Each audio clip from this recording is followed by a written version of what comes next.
अध्याय 3 कर्म योग। कर्म का योग।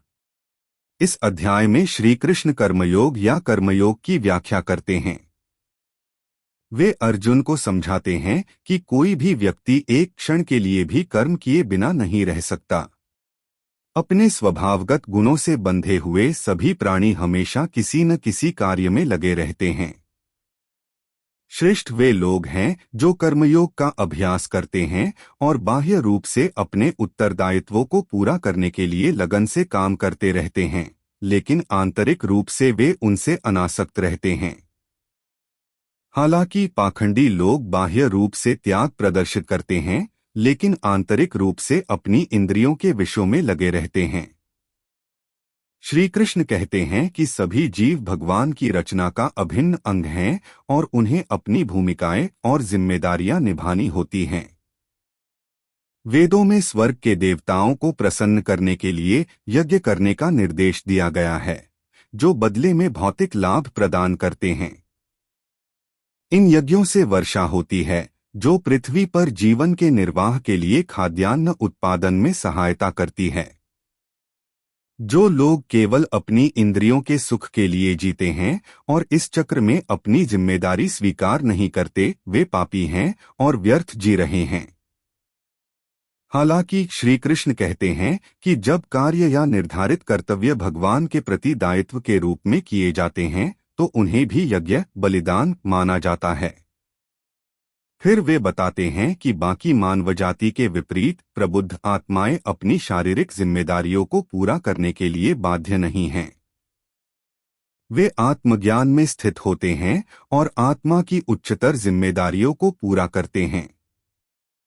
हालांकि वे अपने सामाजिक कर्तव्यों का परित्याग नहीं करते, क्योंकि इससे उन आम लोगों के मन में वैमनस्य पैदा हो सकता है जो प्रेरणा के लिए उनसे प्रेरणा लेते हैं। इसलिए बुद्धिमान व्यक्ति बिना किसी व्यक्तिगत उद्देश्य के केवल दूसरों के लिए अच्छे उदाहरण प्रस्तुत करने के लिए काम करना जारी रखते हैं, अन्यथा अज्ञानी व्यक्ति अपने निर्धारित कर्तव्यों को समय से पहले ही छोड़ सकते हैं। श्री कृष्ण ने प्रबुद्ध राजा जनक का एक ऐसा ही उदाहरण दिया है, जिन्होंने एक आदर्श राजा और पिता के रूप में अपने सांसारिक कर्तव्यों का पालन किया। फिर अर्जुन श्री कृष्ण से पूछते हैं कि लोग पाप क्यों करते हैं, चाहे वे न चाहते हुए भी, मानो किसी बल के द्वारा। भगवान कृष्ण समझाते हैं कि केवल वासना ही पापी सर्वभक्षी शत्रु है। जिस प्रकार धुएं से ढकी हुई आग या धूल से ढका हुआ दर्पण, उसी प्रकार इच्छा व्यक्ति के ज्ञान को ढक लेती है और बुद्धि को भ्रमित कर देती है। अंत में श्री कृष्ण अर्जुन को सलाह देते हैं कि इंद्रियों, मन और बुद्धि को नियंत्रित करके व्यक्ति इच्छा नामक इस शत्रु को मार सकता है, जो पाप का प्रतीक है। अर्जुन ने कहा, हे जनार्दन, यदि आप ज्ञान को कर्म से श्रेष्ठ मानते हैं तो फिर आप मुझे यह भयंकर युद्ध करने के लिए क्यों कह रहे हैं? आपकी अस्पष्ट सलाह से मेरी बुद्धि भ्रमित हो गई है। कृपया मुझे वह एक मार्ग बताइए जिससे मैं परम कल्याण प्राप्त कर सकूं। भगवान ने कहा, हे निष्पाप, आत्मज्ञान की ओर ले जाने वाले दो मार्ग मैंने पहले ही बता दिए हैं। ज्ञान का मार्ग जो चिंतन की ओर प्रवृत्त हैं उनके लिए, और कर्म का मार्ग जो कर्म की ओर प्रवृत्त हैं। केवल कर्म से विरत रहने से न तो कोई कर्मफलों से मुक्ति प्राप्त कर सकता है, न ही केवल भौतिक त्याग से ज्ञान की पूर्णता प्राप्त कर सकता है। ऐसा कोई नहीं है जो एक क्षण के लिए भी बिना कर्म किए रह सके। वस्तुतः सभी प्राणी अपने अपने गुणों, 3 गुणों के कारण कर्म करने के लिए बाध्य होते हैं। जो लोग बाह्य कर्मेंद्रियों को रोककर मन में इंद्रिय विषयों का चिंतन करते रहते हैं, वे निश्चय ही अपने को धोखा देते हैं और उन्हें पाखंडी कहा जाता है। परंतु हे अर्जुन, जो कर्मयोगी अपनी ज्ञानेंद्रियों को मन के द्वारा वश में रखते हैं और कर्मेंद्रियों को आसक्ति रहित होकर कर्म में लगाते हैं, वे निश्चय ही श्रेष्ठ हैं। अतः तुम्हें अपने निर्धारित वैदिक कर्तव्यों का पालन करना चाहिए, क्योंकि कर्म अकर्म से श्रेष्ठ है। कर्म बंद करने से तुम्हारा शरीर निर्वाह भी संभव नहीं होगा। कर्म को भगवान के लिए यज्ञ मानकर करना चाहिए, अन्यथा कर्म इस भौतिक संसार में बंधन का कारण बनता है। इसलिए हे कुंती पुत्र, भगवान की संतुष्टि के लिए फल की आसक्ति से रहित होकर अपने नियत कर्मों का पालन करो। सृष्टि के आरंभ में ब्रह्मा ने कर्तव्यों के साथ मानव जाति का निर्माण किया और कहा, इन यज्ञों बलिदान के प्रदर्शन में सफल हो जाओ, क्योंकि ये तुम्हें वह सब प्रदान करेंगे जो तुम प्राप्त करना चाहते हो। तुम्हारे बलिदान से स्वर्ग के देवता प्रसन्न होंगे और मनुष्यों तथा स्वर्ग के देवताओं के बीच सहयोग से सभी के लिए महान समृद्धि आएगी। यज्ञ से प्रसन्न होकर देवगण तुम्हें जीवन की सभी इच्छित वस्तुएं प्रदान करेंगे, किंतु जो लोग बिना अर्पण किए उन्हें दिए गए पदार्थ का उपभोग करते हैं, वे वास्तव में चोर हैं। जो लोग पहले हवन में अर्पित भोजन खाते हैं, वे सब प्रकार के पापों से मुक्त हो जाते हैं। परंतु जो लोग अपने ही आनंद के लिए भोजन पकाते हैं, वे पाप ही खाते हैं।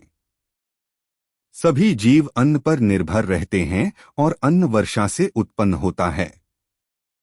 वर्षा यज्ञ करने से होती है और यज्ञ निर्धारित कर्तव्यों के पालन से उत्पन्न होता है।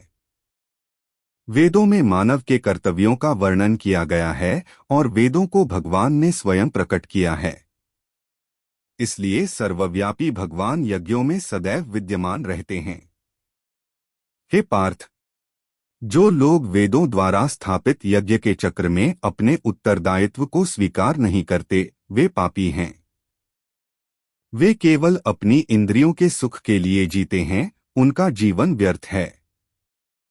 परंतु जो लोग आत्मा में ही रमण करते हैं, जो आत्मा में ही प्रकाशित और पूर्णतया संतुष्ट हैं, उनके लिए कोई कर्तव्य नहीं है। ऐसे आत्म साक्षात्कार प्राप्त आत्माओं को अपने कर्तव्यों का निर्वहन करने या उनका त्याग करने में न तो कुछ लाभ होता है और न ही कुछ हानि। नहीं उन्हें अपने स्वार्थ की पूर्ति के लिए अन्य जीवों पर निर्भर रहने की आवश्यकता होती है। अतएव आसक्ति का त्याग करके कर्तव्य समझकर कर्म करो, क्योंकि फल की आसक्ति किए बिना कर्म करने से मनुष्य परब्रह्म को प्राप्त होता है। राजा जनक आदि ने अपने निर्धारित कर्तव्यों का पालन करके सिद्धि प्राप्त की।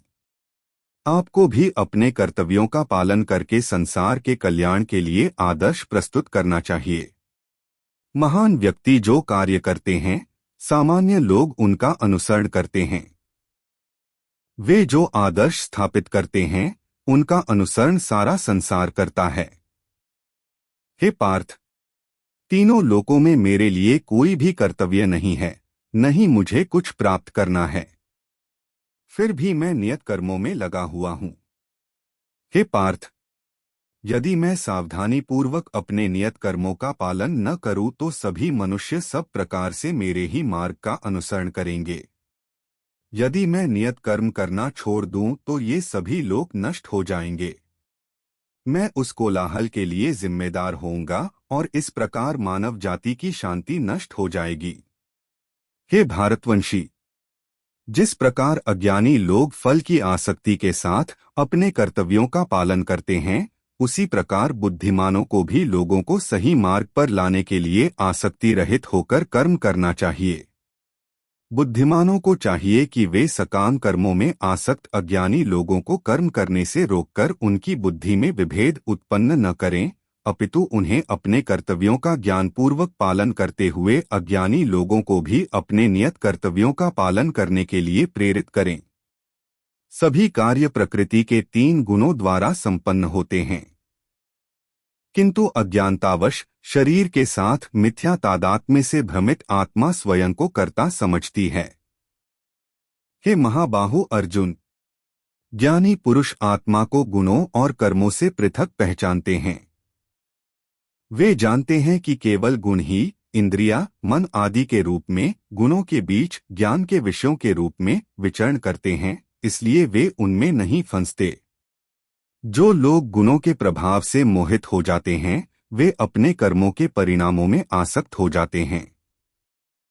किंतु जो बुद्धिमान इन सत्यों को समझते हैं, उन्हें ऐसे अज्ञानी लोगों को विचलित नहीं करना चाहिए जो बहुत कम जानते हैं।